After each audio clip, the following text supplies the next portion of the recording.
आज हम डिस्कस करेंगे indirect methods for measuring large distances. तो देखो इसमें सबसे पहला है triangulation method. Triangulation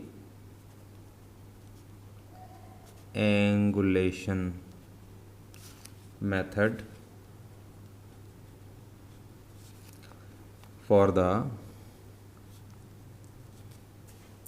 height of an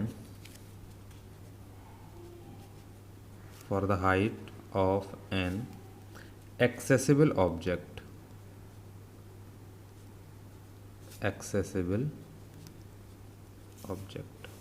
ठीक है। इसमें देखो होता क्या है, जैसे मान लो कि ये ए बी तुम्हारी कोई एक्सेसिबल ऑब्जेक्ट है, कोई मान लो पोल है या कोई बिल्डिंग है, इसकी हाइट है h।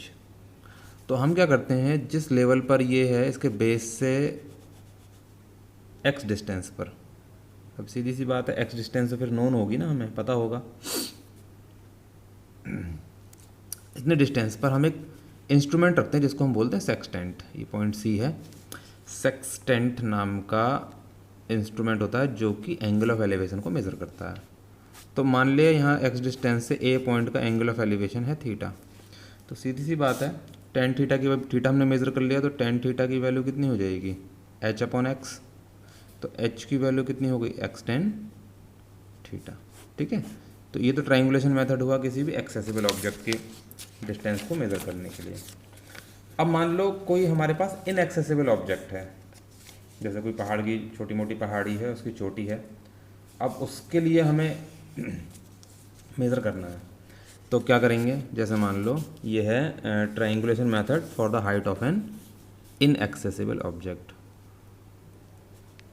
Triangulation method for the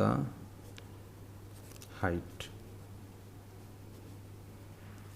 of an inaccessible object. ठीक है,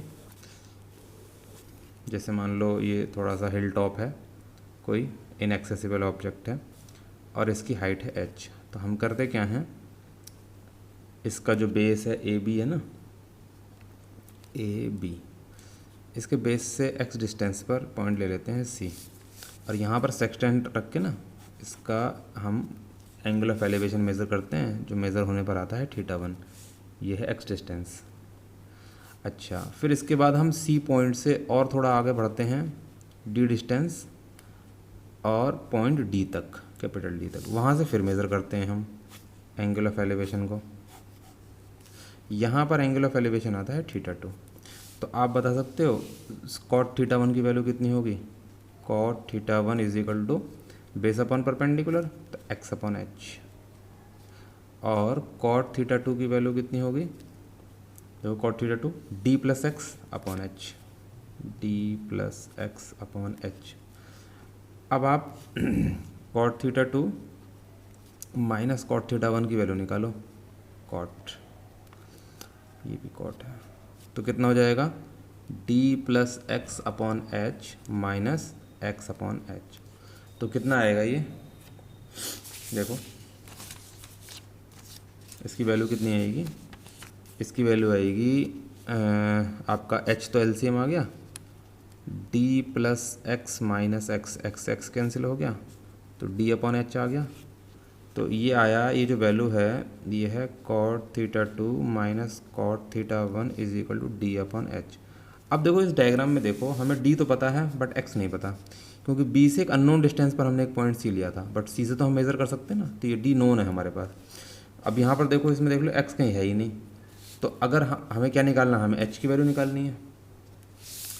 तो h की वैल्यू कितनी आएगी, h equal to d upon cot θ2 minus cot θ1। ठीक है, this is the triangular method for measuring the height of an inaccessible object.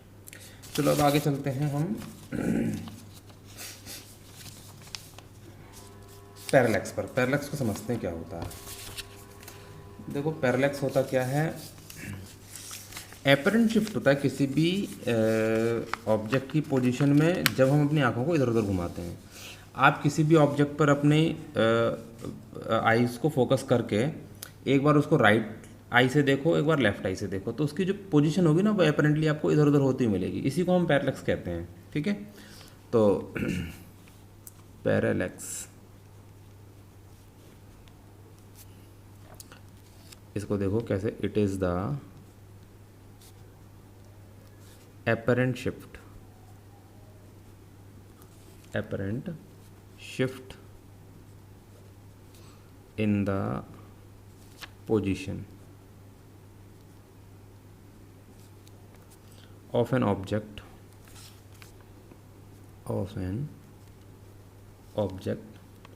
with respect to another, with respect to को short में आप WRT लिख सकते हो। when we move our eye sidewise,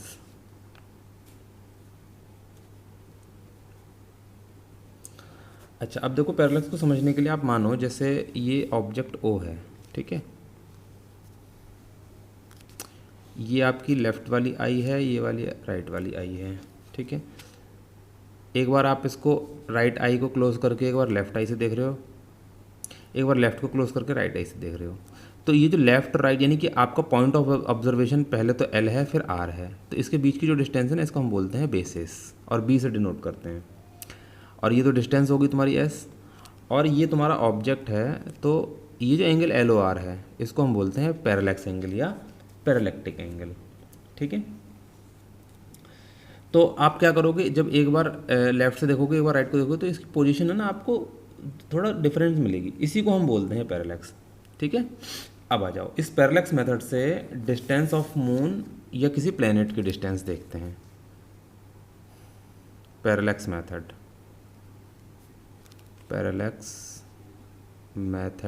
for the distance of moon और any planet. देखो इसमें क्या है, बड़ा सिंपल है। ये मान लो अर्थ का हमने एक पार्ट दिखाया आपको, ये अर्थ का एक पार्ट है और इस पर हमने दो ऑब्जर्वेटरी ली हैं, एक लिया है पॉइंट ए पर, एक लिया है पॉइंट बी पर।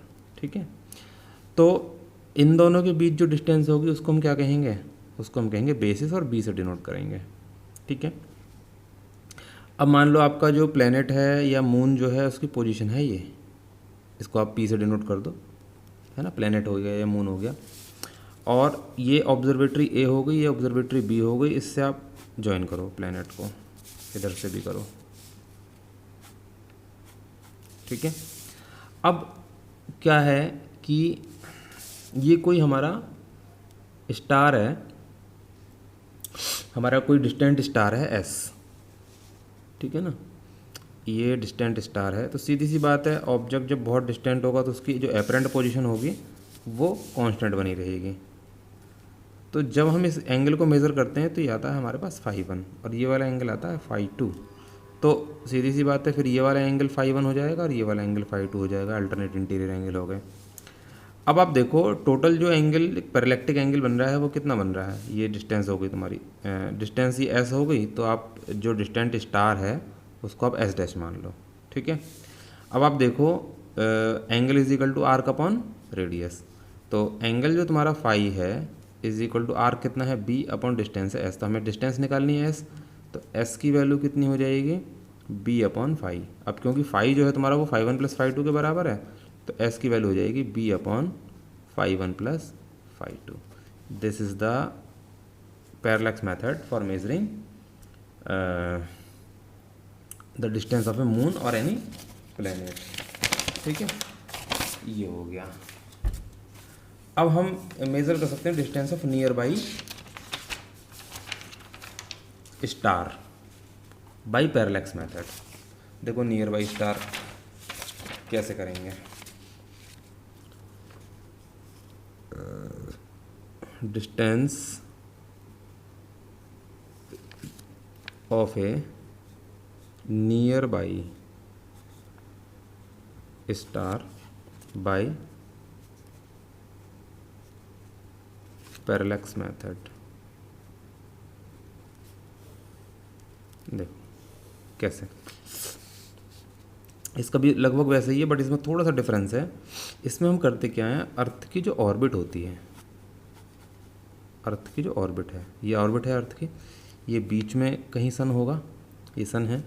तो हम क्या करते हैं, अर्थ की ऑर्बिट पर दो डायमेट्रिकली अपोजिट इसकी जो पोजीशंस हैं अर्थ की, वो लेते हैं। ठीक है, अब हमारे पास एक नियर बाई स्टार है, तो नियर बाई स्टार ऐसे होगा यहाँ पर। अब इस नियर बाई स्टार को हम एन से डिनोट करते हैं।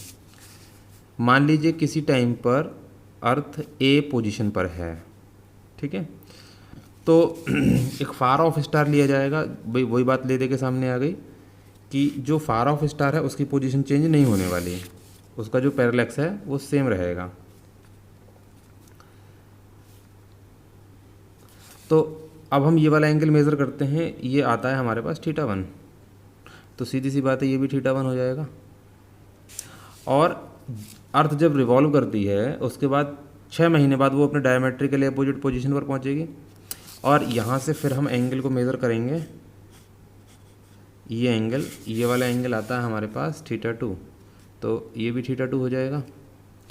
और ये सन हो गया, और ये बीच में ये डिस्टेंस हो गई ए बी। ठीक है, अब इस ए बी देखो जो पैरेलैक्स एंगल है हमारा, वो angle is equal to arc upon radius. तो आर्क कितना हमारा ए बी अपॉन रेडियस कितनी है, ये डिस्टेंस तुम्हारी डी डिस्टेंस मान लो या कुछ भी मान लो, इस डिस्टेंस को डी डिस्टेंस है, तो ए बी अपॉन डी हो जाएगी। तो डी की वैल्यू कितनी होगी, ए बी अपॉन थीटा। तो इसको आप ए बी अपॉन θ1 प्लस θ2 लिख सकते हो। और ए बी जो डिस्टेंस है इसको आप बी से भी डिनोट कर सकते हो, जैसे पहले आपने बेसिस ही तो है ये, तो आप लिख सकते हो सीधा सीधा D is equal to B upon θ1 plus θ2। ये पैरेलैक्स मेथड हो गया किसी भी नियर बाई स्टार की डिस्टेंस को कैलकुलेट करने के लिए। ठीक है, अब आ जाओ इंटेंसिटी मेथड पर। ये इंटेंसिटी मेथड, देखो इंटेंसिटी मेथड क्या होता है, मान लो कोई बहुत दूर कोई प्लेनेट है या कोई मतलब कोई इल्यूमिनस ऑब्जेक्ट है, तो क्या होता है, कोई स्टार है मान लो, तो वो जितनी दूर होगा ना उसकी इंटेंसिटी अर्थ के सरफेस पर उतनी ही कम पहुंचेगी। तो सीधे साफ जान सकते हो। तो इसमें क्या है, ये इंटेंसिटी मेथड कहता क्या है, मैं आपको बता देता हूँ।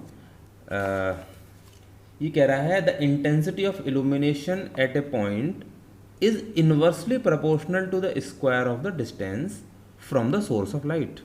यानी लाइट के सोर्स से जितनी ज़्यादा डिस्टेंस होगी वहाँ पर उसकी इंटेंसिटी उतनी ही कम होगी। और इंटेंसिटी जो लॉ है, लॉ ऑफ इंटेंसिटी, वो कहता है कि the intensity of illumination at a point is inversely proportional to the square of the distance. जैसे मान लो, यानी सीधा सीधा कहना चाह रहा है कि I inversely proportional to r square. अब मान लो हमारे पास दो स्टार हैं, है ना, तो क्या होगा, जो दो स्टार हैं उनकी जो इंटेंसिटी होगी अर्थ के सरफेस पर वो I1 और I2 होगी। और अब हम ये मान लेते हैं कि उनकी डिस्टेंस कितनी है, R1 और R2 है रेस्पेक्टिवली। तो सीधी सी बात है, I1 जो होगा वो तो inversely proportional to R1 square हो जाएगा, और I2 जो होगा वो inversely proportional to R2 square हो जाएगा। तो यहाँ पर देखो I1 is equal to K upon R1 square, और I2 की वैल्यू कितनी हो गई, K अपॉन R2 स्क्वायर। अब I1 अपॉन I2 कर लो, I1 upon I2 is equal to R2 square upon R1 square, क्योंकि K तो कैंसिल हो जाएगा, है ना। तो R1 की वैल्यू कितनी हो जाएगी, यहाँ से देखो R1 square is equal to I2 upon I1 और मल्टीप्लाइड बाई R2 स्क्वायर। तो R1 की वैल्यू कितनी हो गई, R2 और I2 upon I1 power half, ठीक है, ये R1 की वैल्यू हो गई। यानी कि अगर हमें किसी स्टार की डिस्टेंस पता है पहले से और इंटेंसिटी है तो हम मेज़र कर सकते हैं फोटोग्राफिक प्लेट से, जो जिस फोटोग्राफिक प्लेट पर इंटेंसिटी हमने मेज़र की है, तो R1 की डिस्टेंस हमें पता लग सकती है, ठीक है। अच्छा, अब आ जाओ आप इन्फीरियर प्लैनेट्स पर। देखो inferior planets, inferior planets, inferior planets कौन से होते हैं? देखो ये दो टाइप के प्लैनेट्स होते हैं, एक होते हैं इन्फीरियर, एक होते हैं सुपीरियर। इन्फीरियर प्लैनेट्स वो होते हैं जिनकी डिस्टेंस, जिनकी सन से डिस्टेंस अर्थ के कंपेयर में कम होती है। जैसे कौन कौन से हो गए? मरकरी, वीनस, है ना, ये तो हो गए तुम्हारे इन्फीरियर प्लैनेट्स। और वो planets that are farther from the sun than the earth, जो अर्थ के कंपेयर में सन से ज़्यादा दूर है, उनको हम बोलते हैं सुपीरियर प्लैनेट्स। तो जैसे जुपिटर है, सैटर्न है, यूरेनस है, नेपच्यून है, प्लूटो है, ये सब कैसे हैं? ये सब सुपीरियर प्लैनेट्स हैं, ठीक है। तो एक इन्फीरियर प्लैनेट की डिस्टेंस को मेज़र करने के लिए कोपरनिकस ने एक मेथड निकाला था, जिसको हम कोपरनिकस मेथड कहते हैं। Copernicus method, Copernicus method for the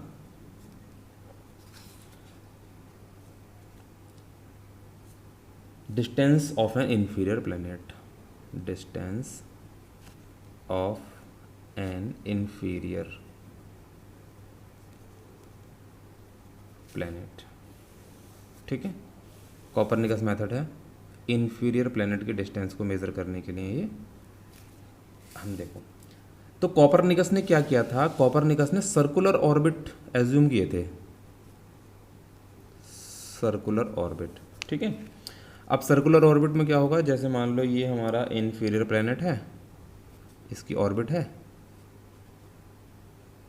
ये इन्फीरियर प्लैनेट, और ये वाली जो ऑर्बिट है ये है अर्थ की ऑर्बिट,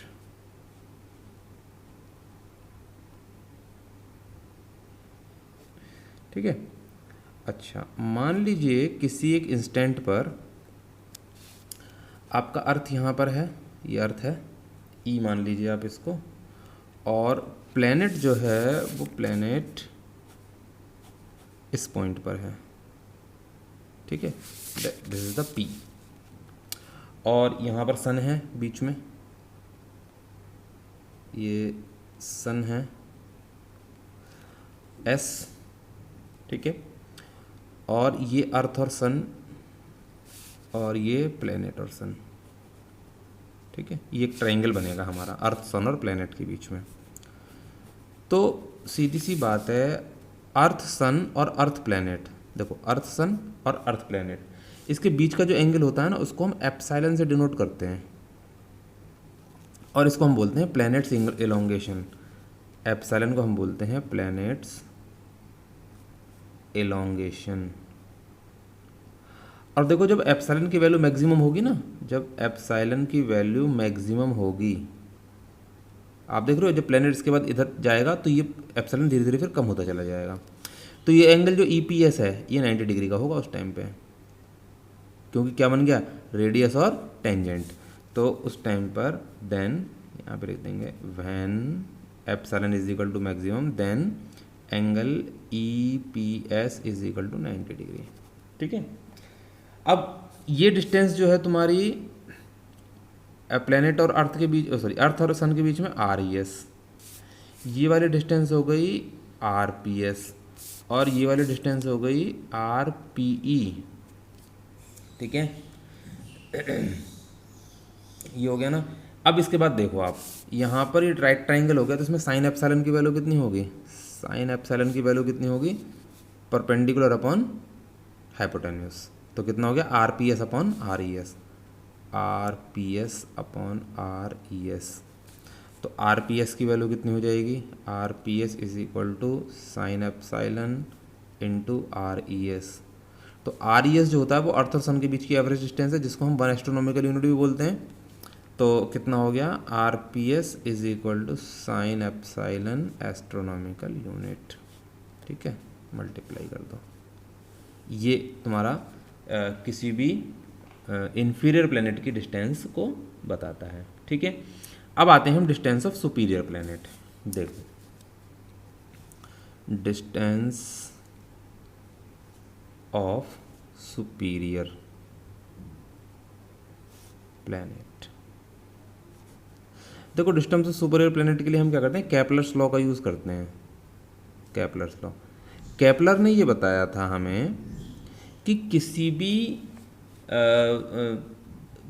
सुपीरियर प्लैनेट के लिए उसके पीरियड ऑफ रिवॉल्यूशन का स्क्वायर उसके सेमी मेजर एक्सिस के क्यूब के डायरेक्टली प्रोपोर्शनल होता है। भाई समझ लो सेमी मेजर एक्सिस क्या है। जैसे मान लो कोपरनिकस ने तो इन्फीरियर प्लैनेट्स के लिए सर्कुलर ऑर्बिट एज्यूम की थी, केपलर ने क्या किया था, एलिप्टिकल ऑर्बिट। तो देखो ये बड़ी वाली जो एक्सिस होती है ना, इसको हम बोलते हैं मेजर एक्सिस, और इसका जो हाफ होता है वो होता है सेमी मेजर एक्सिस, और इसको हम ए से डिनोट करते हैं। यानी टोटल जो मेजर एक्सिस है वो 2a के बराबर है। तो केपलर का कहना ये था कि इसका जो मान लो कोई प्लैनेट रिवॉल्व कर रहा है, मान लो सन यहाँ पर है, इसके चारों तरफ रिवॉल्व करता है, तो इसका जो पीरियड ऑफ रिवॉल्यूशन है इसका स्क्वायर ये directly proportional to a cube के बराबर होगा। That is according to the Kepler. तो क्या किया, अब मान लो हमारे पास क्या है, दो प्लैनेट्स हैं, दो प्लैनेट्स हैं, तो इनके लिए क्या होगा, T1 square directly proportional to A1 cube. तो यहाँ से T1 स्क्वायर की वैल्यू KA1 क्यूब हो जाएगी, है ना, और T2 स्क्वायर जो होगा वो directly proportional to A2 cube होगा, तो T2 स्क्वायर की वैल्यू KA2 क्यूब हो जाएगी।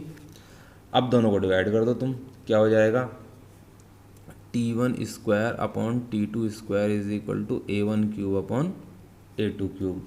तो सीधी सी बात है, A2 क्यूब की जो वैल्यू होगी वो हो जाएगी T2 अपॉन T1 का whole square into A1 cube, और A2 की जो वैल्यू है वो हो जाएगी A1 और T2 अपॉन T1 पावर 2/3। देखो टाइम पीरियड तो हमें पता होगा, अगर हमें एक प्लैनेट की डिस्टेंस पता है तो दूसरे प्लैनेट की डिस्टेंस हम मालूम कर सकते हैं। ठीक है, इसके बाद आ जाओ आप diameter of the moon. Diameter of the moon, देखो डायमीटर ऑफ द मून क्या कहता है, कैसे निकालेंगे डायमीटर ऑफ द मून। हम क्या करते हैं, एक टेलीस्कोप को ना फोकस करते हैं मून पे। जैसे ये हमारा मून है और ये है तुम्हारी अर्थ, ये हमने फोकस किया इसे मून पे, तो इसका जो एंगल आया ना, इसका जो एंगुलर डायमीटर है, देखो ये डायमीटर है पूरा, इस डायमीटर को हम डिनोट करते हैं d से। ये डिस्टेंस तुम्हारी d है डायमीटर वाली, और ये मून है AB, और ये जो डिस्टेंस है ना ये है s, ये वाला डिस्टेंस। तो ये जो एंगल आएगा जब हमने टेलीस्कोप को फोकस किया तो ये आया, ये अर्थ है तुम्हारा, और ये ऑब्जर्वेशन पॉइंट जो है ये है O। तो इसका जो एंगुलर डायमीटर है वो है थीटा। तो सीधी सी बात है, angle is equal to arc upon radius, that means theta is equal to d upon s। तो हमें क्या मेज़र करना है, डायमीटर मेज़र करना है ना, तो d is equal to s theta. और s को हम जो मैंने पहले मेथड बताया था आपको, पैरेलैक्स मेथड, उससे हम मेज़र कर ही सकते हैं। तो इसका मतलब s तो हमें पहले से ही पता है, मून का डायमीटर इस तरीके से मेज़र हो सकता है। ठीक है, अब आ जाओ आप रिफ्लेक्शन या इको मेथड पर। देखो रिफ्लेक्शन और इको मेथड, देखो रिफ्लेक्शन या इको मेथड में होता क्या है, सीधी सी बात है, इसमें कोई खास बात नहीं है। जैसे मान लो हम यहाँ पर ऑब्जर्वेशन, यहाँ खड़ा है और एक सामने एक हिल है ना, हिल टॉप या कुछ भी पहाड़ी है छोटी मोटी, तो यहाँ से क्या करते हैं, हम एक गन फायर करते हैं, और होता क्या है, यहाँ से गन फायर की जाएगी। ठीक है, तो मान लो यहाँ से यहाँ तक की डिस्टेंस s है, तो उसकी आवाज़ जब गन फायर होगी तो एक आवाज़ निकलेगी। जब आवाज़ s डिस्टेंस कवर करके यहाँ से टकरा के वापस आएगी तो टोटल डिस्टेंस उसने कितनी कवर की, उसने टोटल डिस्टेंस कवर करी 2s। और मान लो गन फायर होने के t टाइम बाद हमें आवाज़ सुनाई दी, तो और साउंड की स्पीड v है, तो आपको पता है distance is equal to speed into time. तो एस की वैल्यू कितनी हो जाएगी, v into T upon 2। That is called the echo method. अब देखो ये जो इको मेथड है ना, ये कई जगह काम आता है, जैसे लेज़र मेथड है, लेज़र मेथड। लेज़र का जो पूरा नाम है वो है light amplification by stimulated emission of radiation. Laser light होती है, उसमें स्टिमुलेटेड एमिशन के थ्रू लाइट का प्रोपेगेशन होता है। तो उसमें क्या होता है, ये जो लेज़र लाइट होती है वो बहुत ज़्यादा इंटेंस होती है, वेरी इंटेंस, और हाईली मोनोक्रोमेटिक होती है, हाईली मोनोक्रोमेटिक।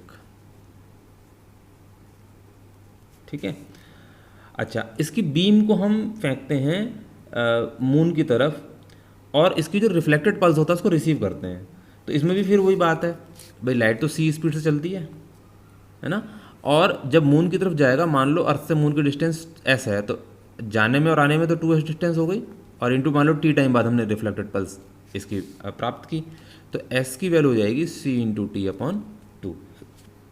इसी तरीके से आप देखो रडार मेथड है, RADAR, रडार मेथड, ये भी इको मेथड पर ही है। रडार मेथड का मतलब होता है रेडियो डिटेक्शन एंड रेंजिंग, जैसे एरोप्लेन्स के नेविगेशन के लिए, है ना, और कोई नियर बाई प्लेनेट है हमारा आसपास, उसके डिस्टेंस के लिए। तो इसमें क्या होता है, एक रेडियो वेव्स को हम फेंकते हैं ट्रांसमीटर के थ्रू, और जब रेडियो वेव को ट्रांसमीटर के थ्रू हम फेंकते हैं, रेडियो वेव, मान लो ये अर्थ है और ये कोई प्लेनेट है, यहाँ से रेडियो वेव हम फेंकेंगे तो इसकी रिफ्लेक्टेड पल्स हमें मिलेगी, मान लो टी टाइम बाद मिली, और डिस्टेंस है एस, तो यहाँ पर फिर वही आ गया ना, 2s is equal to C into T, क्योंकि रेडियो वेव है, इलेक्ट्रोमैग्नेटिक वेव, वो लाइट की स्पीड से चलेगी। तो एस की वैल्यू कितनी हो जाएगी, सी इंटू टी अपॉन 2। ठीक है, यहाँ पर भी वही है। अच्छा, इसके बाद आ जाओ आप सोनार मेथड पे। देखो सोनार के बारे में आपने 9th क्लास में पढ़ा होगा, sound navigation and ranging, sound navigation and ranging. इसमें क्या होता है, सोनार के जानते हो आप पहले से ही, सोनार डिवाइस होती है पनडुब्बी, जैसे हमारी सबमरीन्स होती हैं या शिप होती हैं, उसमें लगी रहती है सोनार। तो होता क्या है, इसमें से अल्ट्रासोनिक वेव निकलती हैं। तो अल्ट्रासोनिक वेव निकल के किसी मान लो एनिमी की कोई शिप है या सबमरीन है, उसे टकरा के वापस रिसीवर के थ्रू रिसीव होती हैं। अब मान लो टी टाइम बाद हमें रिसीव हुई, तो सीधी सी बात है, मान लो सबमरीन से, हमारी सबमरीन से या शिप से किसी दूसरे सबमरीन या शिप की डिस्टेंस एस है, तो 2s डिस्टेंस होगी, क्योंकि एस डिस्टेंस जाएगी, एस डिस्टेंस वापस आएगी। और जो अल्ट्रासोनिक वेव होती हैं उनकी स्पीड v है इंटू टी, तो एस की वैल्यू कितनी हो जाएगी, v इंटू टी अपॉन 2। तो इस तरीके से हमें पता लग जाता है कि कोई भी एनिमी की सबमरीन या आइसबर्ग है या सी बेड है, उसकी डिस्टेंस कितनी है, तो हम अब उस हिसाब से अपना रास्ता बदल सकते हैं या स्पीड को हम कंट्रोल कर सकते हैं और बच सकते हैं। ठीक है, तो आज हम इतना ही करेंगे, और कल से हम स्मॉल डिस्टेंस, आज तो हमने लार्ज डिस्टेंस को मेज़र किया, कल हम करेंगे स्मॉल डिस्टेंस। ठीक है, बस आज इतना ही।